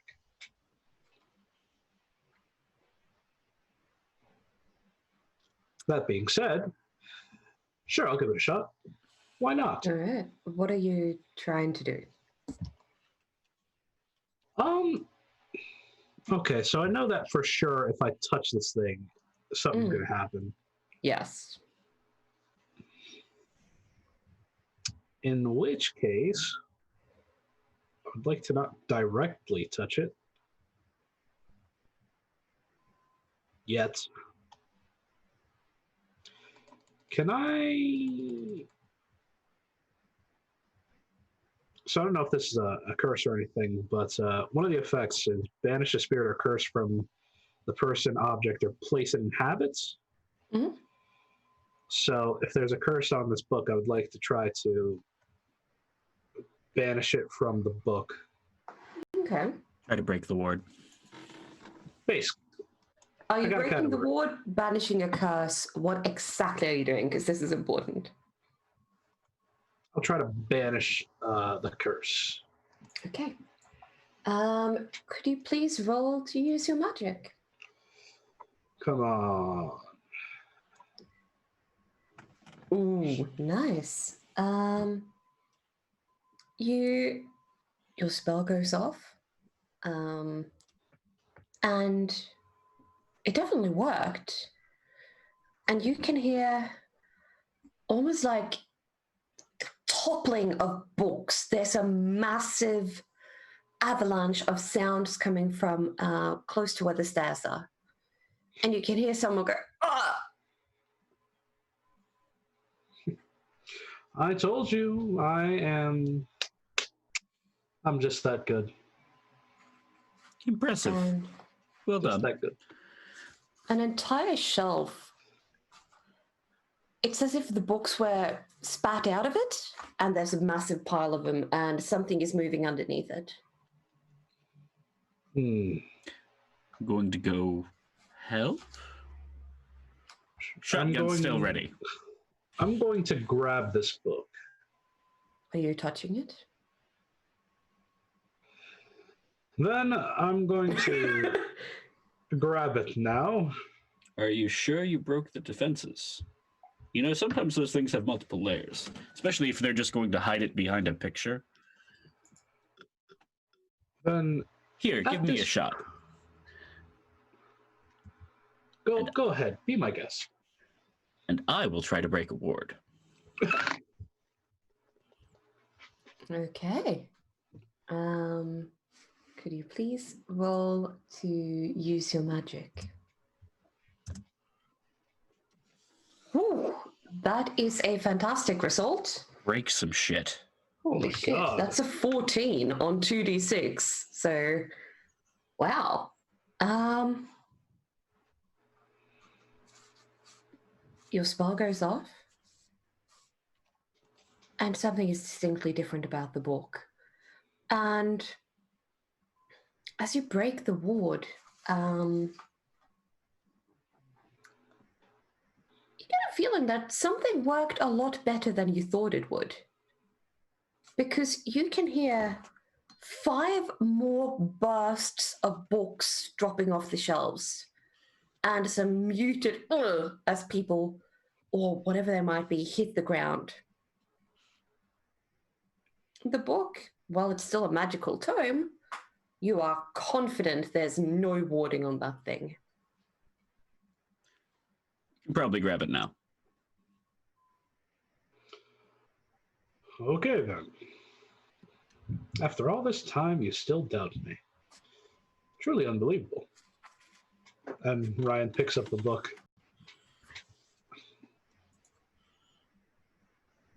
All right, you pick up the book. See? Just a book.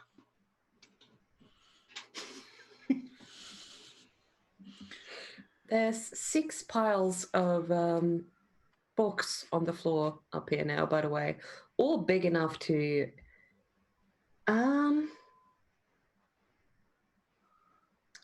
In fact, if you do turn to look around, do any of you do that? Or are you busy focusing on the book?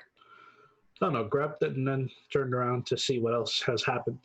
Okay, cool. Just wanted to make sure, because you've made some decisions that have surprised me throughout all this adventure. We just completely don't look at all, just put the hand by the face and just walk out.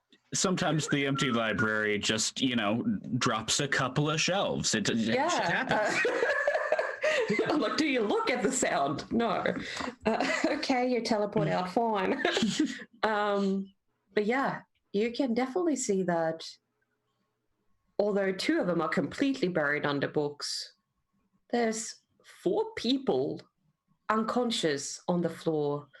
2 of them that look very familiar from those missing person posters, partially covered in books.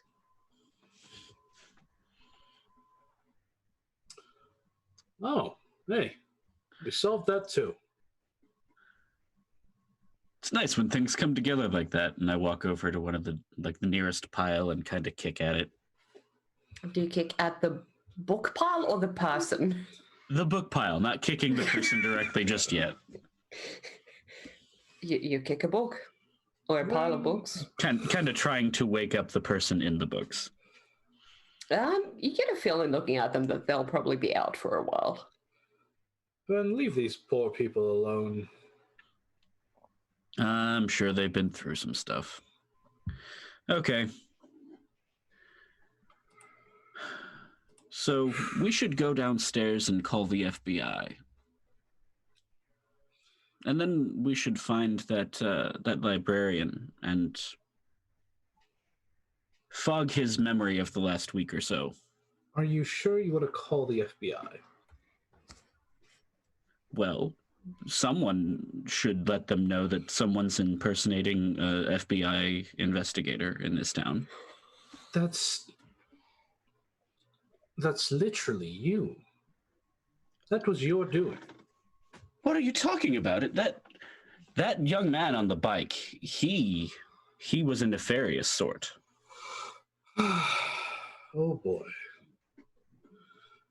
Truly, I don't know what goes through your head, Ven, but you do whatever you feel you have to do. I will dig these people out of their book-made graves. I'm sure they'll work it out.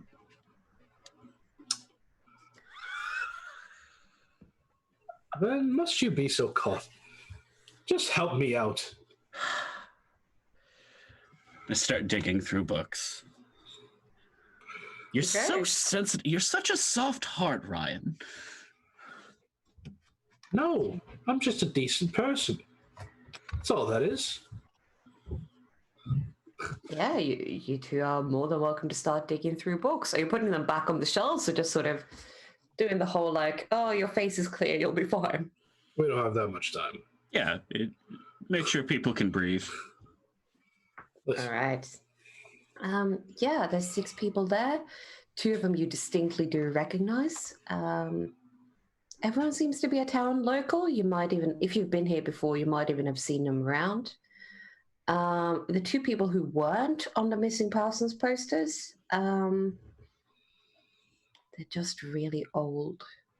And you reckon it might have been one of those sad cases of there weren't people around to notice that they went missing.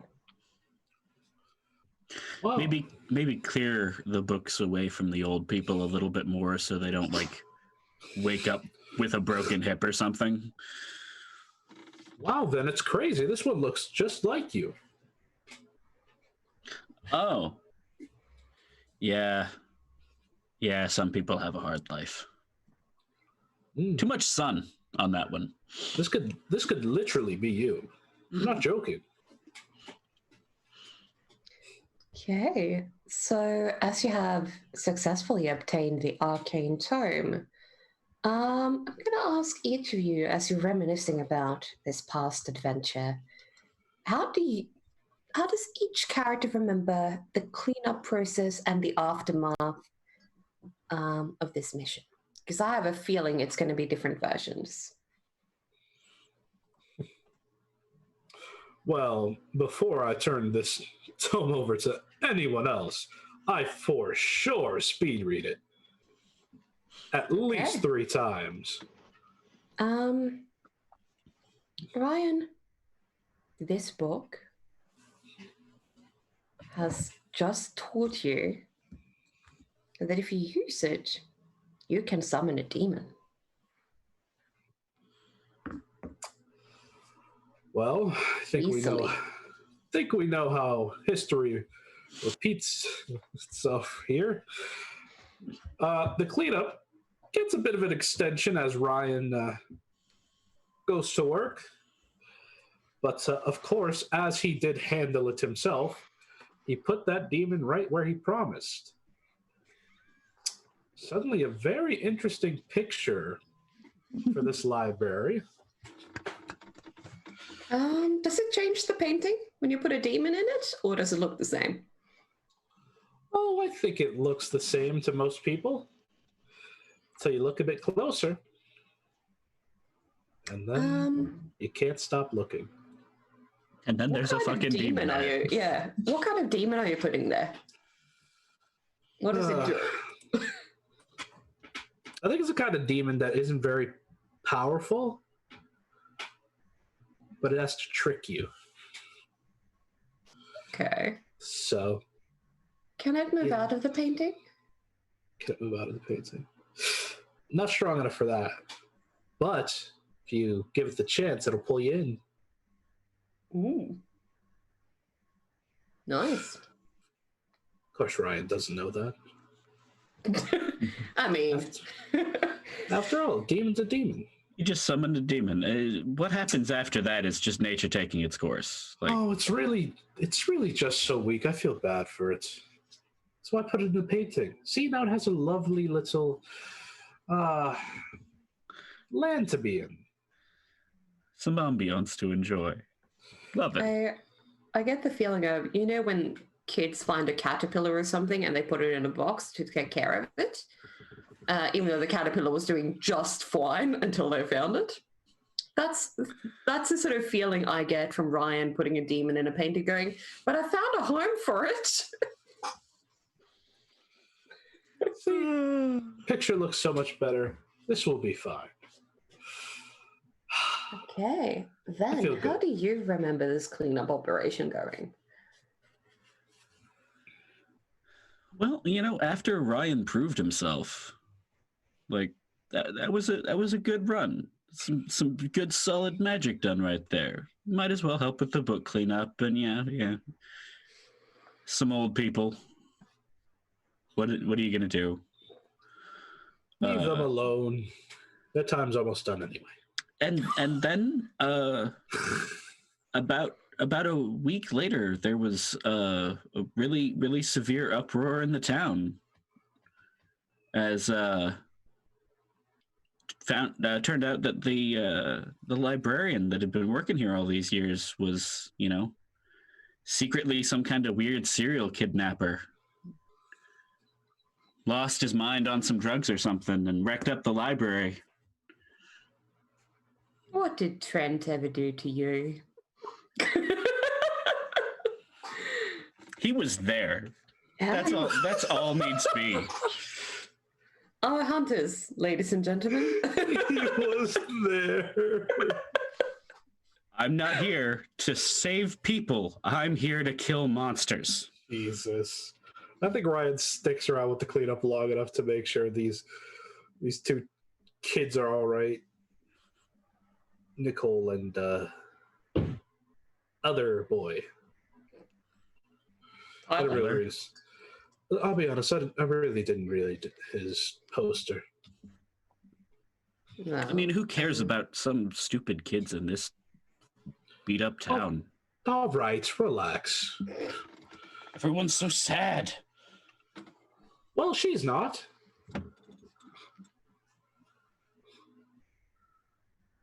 I mean, and you have to wonder why. She might be the only one. I don't know. Maybe she likes it here. Maybe she likes rain. I wouldn't know unless I asked her. Are you waiting around to see if she wakes up so you can ask her why she's so happy? Why are you so happy all the time? No. Are you an undercover vampire? I wait for them to wake up so that I'm just sure they're not dead. You can easily tell they've got steady pulses, breathing just fine.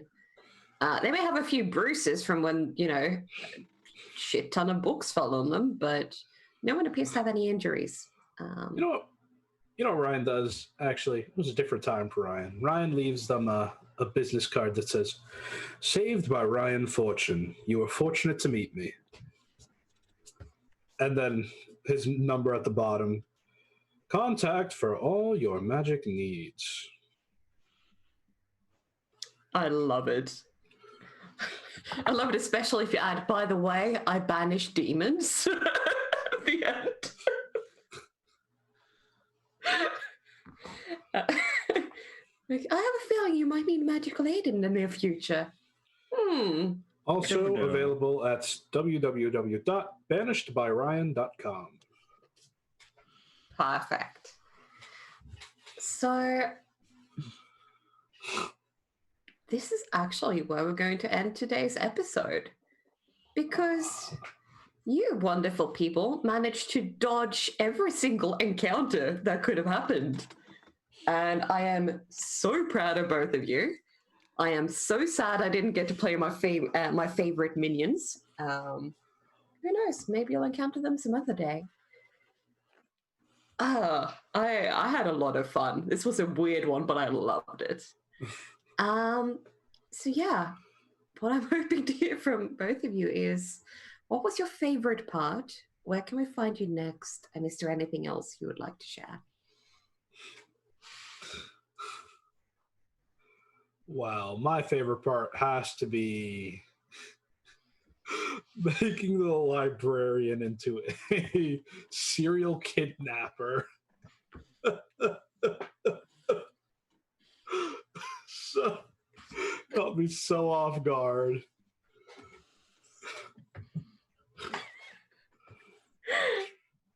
Truly a So- moment right there. Glad to oblige. I did not see that coming. I can definitely say that.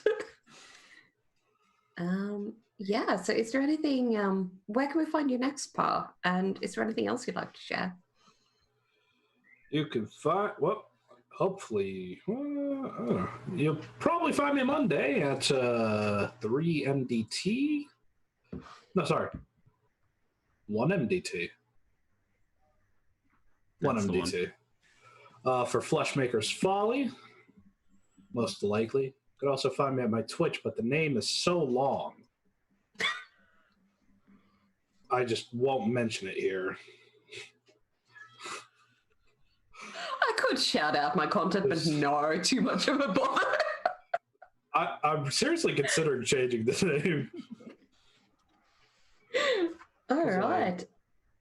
Spelling Yeah. it's a chore. Eshi, what about you? What was your favorite part? Where can people find you next? And is there anything else you'd like to share? My favorite part was probably the friendly Norwegian library. That was pretty glorious. Enjoyed that a lot. You can also find me Monday 1 MDT for Fleshmaker's Folly playing Otto, causing mischief. As for anything else, good luck out there.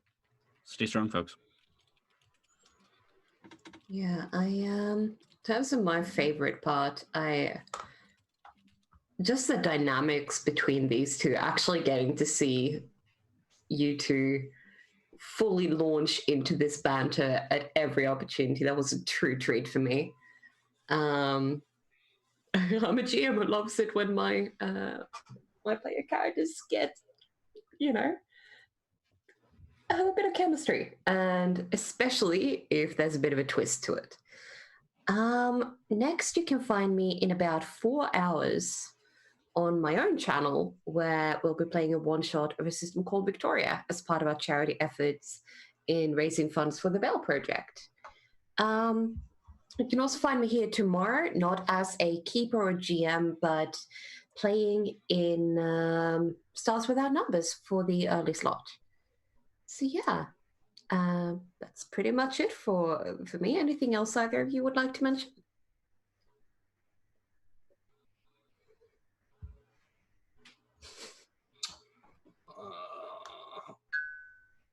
Nothing else from me. All right, that was fantastic. We're going to go on a raid, so I'm going to hop over to the intro screen again here real quick. Hello, that was fantastic. Absolute joy to watch. Thank you so much to Polished and the rest of the cast for that game. So we're going to go on a raid, like I said, but before that, I did want to mention, be sure to come back here at 7 p.m. Mountain Daylight Time, 9 p.m. Eastern Daylight Time, where we will be running a playtest of Fundamental RPG 2nd Edition with a traditional high fantasy setting for this particular game. I've actually been working on the Big Bad Evil Guy while watching the show today, so I'm excited to say they're going to be a lot of fun to go up against. So be sure to come back and see how the party does, and check out the new system and how it all works. Yeah, so I will see you all tonight, and we're going to go raid Tabletop Horde. We've got our raid cry here in chat. And definitely give them a follow if you're not following already. V is absolutely amazing. All right, see you all later.